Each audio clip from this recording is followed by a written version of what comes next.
La ménagerie de verre. La ménagerie de verre. The Glass Menagerie est une des premières pièces de théâtre de Tennessee Williams. Écrite en 1944. Dans la mémoire de Tom se rejoue un passé familial qui le hante. Entre une mère obsédée par sa jeunesse perdue et une sœur maladivement fragile. Personnages. La pièce met en scène 4 personnages.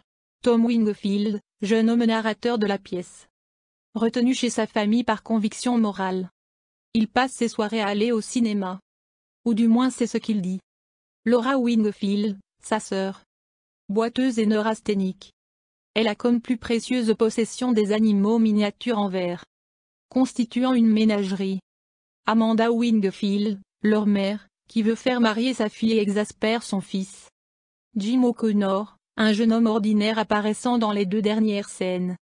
Invité par Amanda dans l'espoir qu'il tombe amoureux de Laura. De nombreuses similitudes existent entre la famille Wingfield, fictive, et la famille, réelle, de Williams, même si des différences sont également présentes.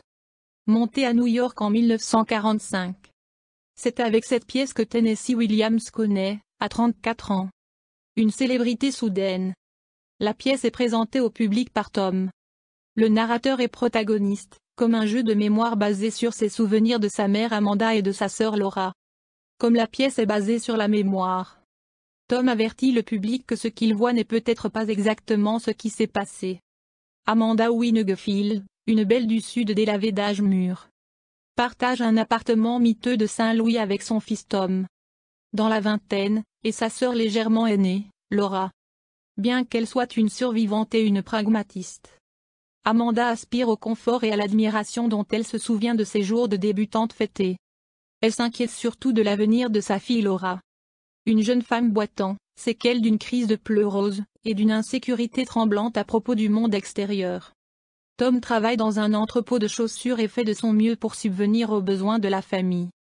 Il se frotte à la banalité et à l'ennui de la vie quotidienne et peine à écrire tout en passant une grande partie de son temps libre à aller au cinéma, du moins c'est ce qu'il dit. À toutes les heures de la nuit. Amanda est obsédée par la recherche d'un prétendant, ou, comme elle le dit, d'un gentleman caller, pour Laura. Sa fille, dont la timidité paralysante l'a amenée à abandonner ses études secondaires et un cours de secrétariat ultérieur.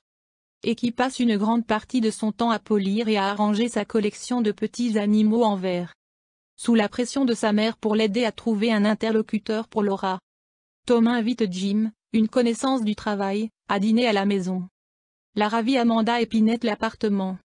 Prépare un dîner spécial, et discute coquettement avec Jim. Revivant presque sa jeunesse quand elle avait une abondance de prétendants qui faisaient appel à elle.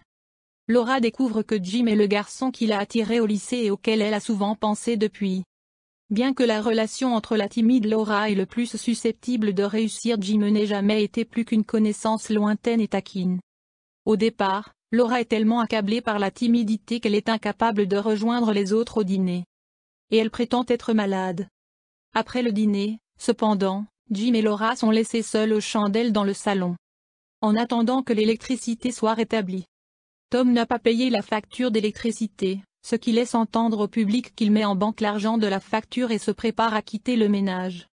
Au fil de la soirée, Jim reconnaît les sentiments d'infériorité de Laura et l'encourage à mieux penser d'elle-même.